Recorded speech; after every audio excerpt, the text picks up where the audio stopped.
Ingi Þór, þetta að bregst á. Hvernig líst þér á að fara að mæta uppeldis bróðurðinum, Benna?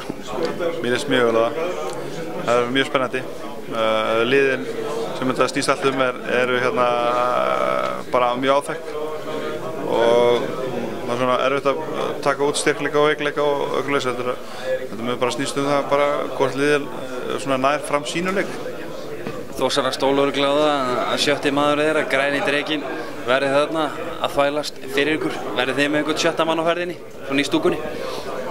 Ég vona bara fólk fjölmenni og taki þetta klassika 2 klapp Snæfell sem er svo frægt. Græni drekinn er búin að þétta umgjörðinni hjá þeim og gefur náttúrulega svona stuðningur gefur náttúrulega alltaf auka. Við þurfum að sækja bara í okkar stuðningsmenn og það er alltaf bara áskorun á okkar stuðningsmenn að mæta til leiks. Jæja, Benedikt, er búið að fóðra Græna drekan? Já, þeir eru vel fóðraðir.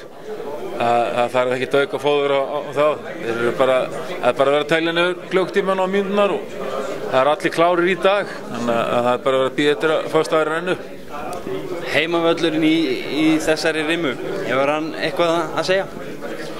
Já, vonandi, en eins og maður oft sagt á þér að heimavöllurinn einn og sér er ekkert að fara að vinna leikina fyrir þig. Þú þarft að spila betur en hitt liðið og við erum að spila á móti liði núna sem endaði í 5. sæti eða 7. sæti fyrir einhverjum 2 árum og fóru alla leið á þess að vera með heimavallar réttin í einustu seríu og Ingi gerði það líka með KR innan 2000 og endaði hann í 5. sæti og aldrei með heimavallar réttin. Þannig að ég veit ekki hvort þetta sé betra að móta hann með heimavallar réttin. Hún er ganga alltaf best þegar hann er aldrei á heimavallar réttin.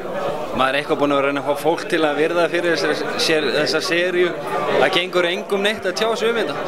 Nei, þetta er svona, það er mjög erfitt fyrir fólk að ráða í þessa seríu. Þetta er líka að fólk finnist erfitt að finna út hvar þau hafa þessi 2 lið. Snæfell hefur átt brilljant kafla, svo hafa dottið niður.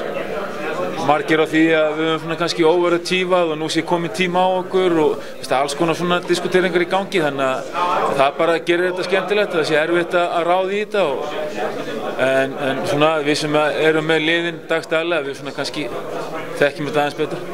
Súldari eða borgaralegur klæðnaður í úrslitakeppninni? Ja, þetta er klassíska bara borgaralegur.